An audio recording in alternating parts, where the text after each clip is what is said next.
So topic today is relationships between lines.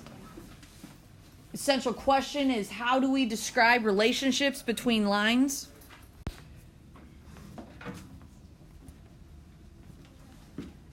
So one of the first things that you have in your notes is like, what observations do you notice about the graphs you're looking at? What observations do you notice with the equations? So take some time and think.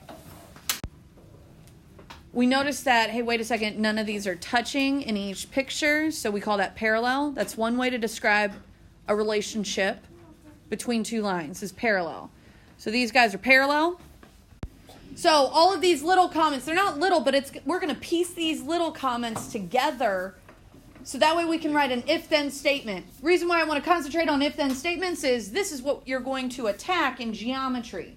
We call these conditional statements or cause and effect statements if I was in English. All right, so little comments. I want them written off to the left side of your paper. First off, we notice that all lines are parallel. Second, we notice that all the equations are in standard form. So then we've got to piece together some more stuff. If the equations are in standard form, what has to happen in order for these lines to be parallel? So if there are two equations,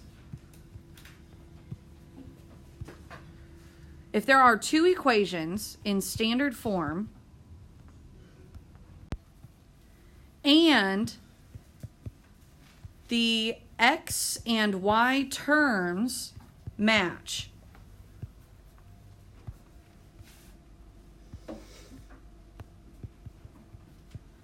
then the lines are parallel. So what if we have these situations, which, by the way, they're on your paper. So if you can't see exactly on the screen, you can see on your paper. We're going to have to notice, well, what do we notice looking at the graphs? What do we notice looking at the equations? So we notice these lines cross at 90 degrees. Or 90-degree angles, right angles. But what we're going to see in directions are perpendicular. So again, these comments go to the left side of your paper, and then we're going to look at an if-then statement, getting us ready for geometry. So these lines cross at 90 degrees, but we're going to see the word perpendicular. Now that we realize, hey, these lines do cross, and they all cross perfectly at an intersection, 90 degrees, now go to their equations. What do you notice about the equations? So some observations about the equation. The equations are in standard form. The x's and y's switch.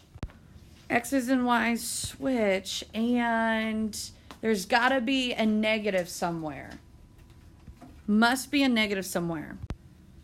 So what's going to happen is I'm going to erase all of these comments and put an if-then statement all together to where we can get more specific.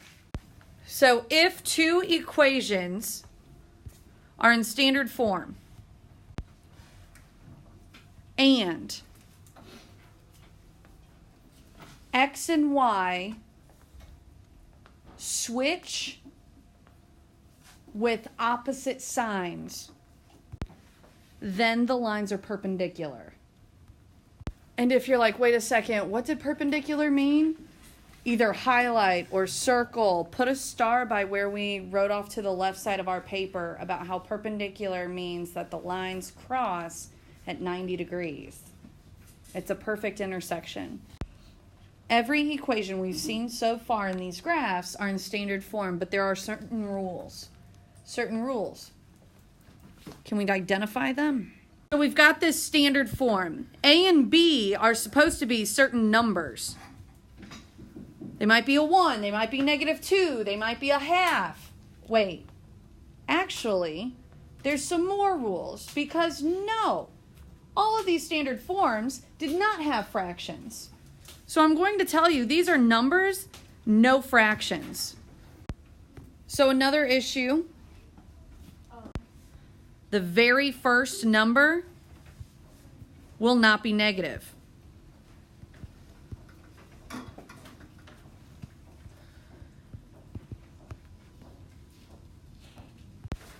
So next page, still looking at equations of lines in comparison to these graphs.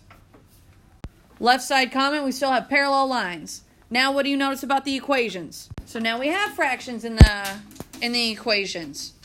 So we're in slope-intercept form now. And now dissect what happens within the equation. So in these slope-intercept forms, slopes are the same. If we have two equations in slope-intercept form and the slopes match, then the lines will be parallel. So in the next one, we immediately notice we've got perpendicular lines. So left side comments, perpendicular lines. We notice we're still in slope-intercept form. What else do we notice about the slopes? If-then statement immediately. If two equations are in slope-intercept form, so I'm going to put SI form for slope-intercept just to try to truncate and abbreviate. If two equations are in slope-intercept form and slopes are opposite reciprocals. If two equations are in slope-intercept form and slopes are opposite reciprocals, then the lines are perpendicular. We know slope-intercept form is y equals mx plus b. But some things we need to stress is fractions are okay for m. This is the slope position.